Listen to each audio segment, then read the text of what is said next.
बहुत समय पहले एक छोटे से कस्बे में आरव नाम का एक लड़का रहता था। उसकी जिंदगी बिल्कुल साधारण थी। ना कोई बड़ा सपना, ना कोई बड़ी चाहत, बस दिन भर पढ़ाई, थोड़ी सी नौकरी और परिवार के लिए भाग दौड़। कस्बे का हर इंसान उसे जानता था क्योंकि वो बेहद ईमानदार और मददगार था। लेकिन आरव की जिंदगी में असली मोड़ तब आया जब उसने पहली बार सिया को देखा। ये सर्दियों की एक सुबह थी। आरव स्टेशन पर अपने दोस्त को विदा करने गया था। तभी प्लेटफॉर्म पर भीड़ में उसकी नजर एक लड़की पर पड़ी। वो लड़की नीले सूट में थी, बाल खुले थे और हाथ में किताब थी। भीड़ भाड़ के बीच वो शांत खड़ी थी, जैसे चारों ओर का शोरगुल उसे छू भी नहीं पा रहा हो। आरव की आंखें उसी पर टिक गईं। उसके दिल ने कहा, शायद यही वो इंसान है जिसे देखकर जिंदगी बदल जाती है। पर आरव शर्मीला था। उसने कुछ कहा नहीं, बस दूर से देखता रहा। बार बार मिलना। कहते हैं कि जब दिल किसी से जुड़ जाए तो किस्मत बार बार टकराती है। कुछ हफ्तों बाद आरव को अपनी लाइब्रेरी में वही लड़की फिर दिखी। वो किताबें ढूंढ रही थी। आरव ने हिम्मत जुटाई और कहा, आपको कौन सी किताब चाहिए? शायद मैं मदद कर सकूं।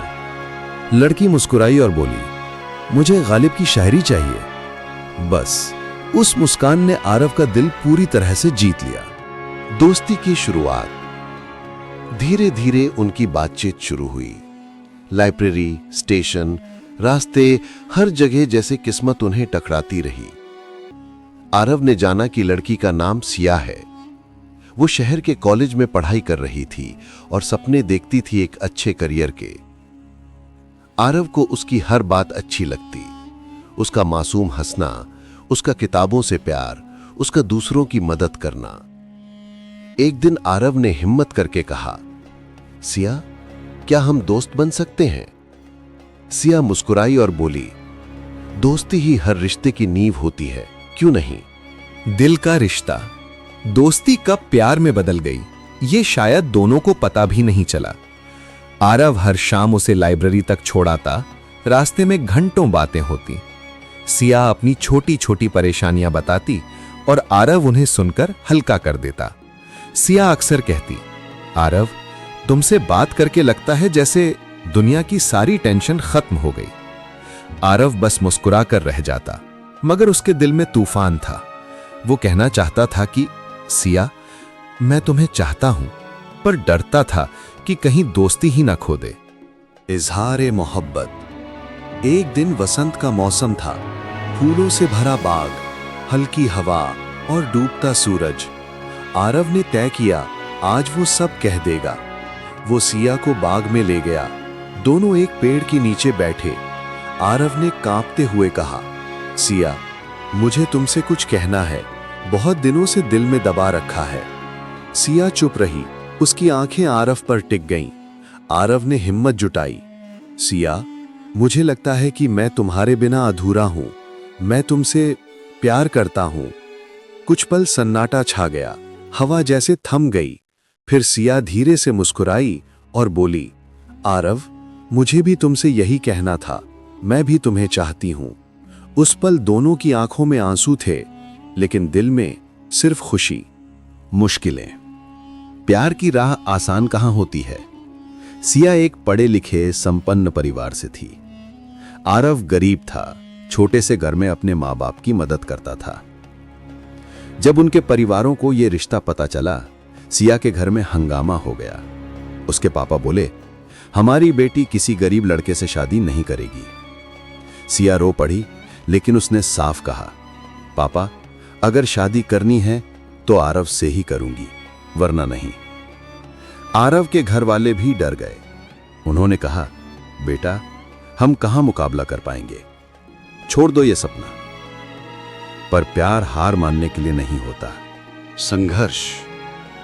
आरव ने ठान लिया कि वो खुद को साबित करेगा। दिन रात मेहनत की। एक नौकरी पकड़ी, फिर दूसरी। छोटी छोटी कमाई से घर संभाला और धीरे धीरे बचत करने लगा। सिया भी अपने परिवार से लगातार लड़ती रही। वो कहती, पापा, इज्जत और दौलत इंसान से होती है, उसके पैसों से नहीं। दोनों का संघर्ष आसान नहीं था, लेकिन उनके बीच का भरोसा उन्हें आगे बढ़ाता रहा। जीत। कई सालों की मेहनत के बाद आरव एक अच्छी नौकरी में आ गया। उसकी ईमानदारी और मेहनत से लोग उसे पहचानने लगे। अब वो गरीब लड़का नहीं रहा, बल्कि अपनी पहचान बनाने वाला इंसान बन चुका था। सिया के पिता ने आखिरकार हार मान ली। उन्होंने कहा, आरव, तुमने साबित किया कि तुम हमारी बेटी के काबिल हो। हम तुम्हें अपना दामाद स्वीकार करते हैं। मिलन। शादी का दिन आया। पूरा कस्बा सज गया। आरव ने जब सिया को दुल्हन के लिबास में देखा, उसकी आंखों में आंसू आ गए। वो मन ही मन बोला, अगर सच्चा प्यार हो तो कोई ताकत दो दिलों को अलग नहीं कर सकती। दोनों ने 7 फेरे लिए। सिया ने आरव से कहा, अब हमारी कहानी कभी अधूरी नहीं होगी। हर कहानी को सुनने वाला चाहिए, और आपकी एक लाइक से ये कहानी और भी दूर तक पहुंचती है। हर दिल की आवाज को सुनने वाला चाहिए, और आपका एक कमेंट हमें बताता है कि आप हमारे साथ हैं, और हर सफर को साथी चाहिए। तो इस सफर में हमेशा हमारे साथ बने रहने के लिए सब्सक्राइब का बटन दबाइए, क्योंकि असली जादू तब होता है जब आप हमसे सिर्फ सुनते ही नहीं, बल्कि हमारे परिवार का हिस्सा बन जाते हैं।